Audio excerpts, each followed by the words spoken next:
Gordon's whistle. Gordon was cross. "Why should Henry have a new shape?" he grumbled. "A shape good enough for me is good enough for him. He goes gallivanting off the crew, leaving us to do his work. It's disgraceful. And there's another thing. Henry whistles too much. No respectable engine ever whistles loudly at stations." "It isn't wrong," said Gordon, "but we just don't do it." Poor Henry didn't feel happy anymore. "Never mind," whistled Percy. "I'm glad you are home again. I like your whistling." "Goodbye, Henry," called Gordon next morning as he left the shed. "We're glad to have you with us again, but be sure and remember what I said about whistling." Later on, Henry took a slow train and presently stopped at Edward's station. "Hello, Henry," said Edward. "You look splendid.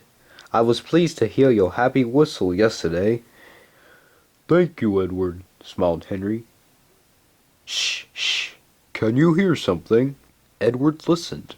Far away, but getting louder and louder, was the sound of an engine's whistle. "It sounds like Gordon," said Edward, "and it ought to be Gordon, but Gordon never whistles like that." It was Gordon. He came rushing down the hill at a tremendous rate. He didn't look at Henry, and he didn't look at Edward. He was purple in the boiler and whistling fit to burst. He screamed through the station and disappeared. "Well," said Edward, looking at Henry. "It isn't wrong," chuckled Henry, "but we just don't do it." And he told Edward what Gordon had said. Meanwhile, Gordon screeched along the line.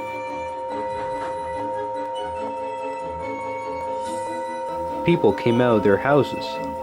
Air raid sirens started. 5 fire brigades got ready to go out.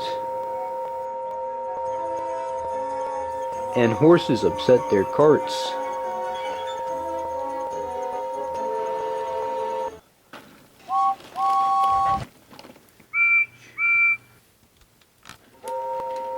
At the big station, the noise was awful. Porters and passengers held their ears. The fat controller held his ears too. He gave a lot of orders, but no one could hear them, and Gordon went on whistling. At last he clambered into Gordon's cab. "Take him away," he bellowed, "and stop that noise." Still whistling, Gordon puffed sadly away. He whistled as he crossed the points. He whistled on the siding. He was still whistling as the last deafened passenger left the station. Then 2 fidders climbed up and knocked his whistle valve into place. And there was silence. Gordon slunk into the shed. He was glad it was empty. The others came in later. "It isn't wrong," murmured Henry to no one in particular, "but we just don't do it." No one mentioned whistles.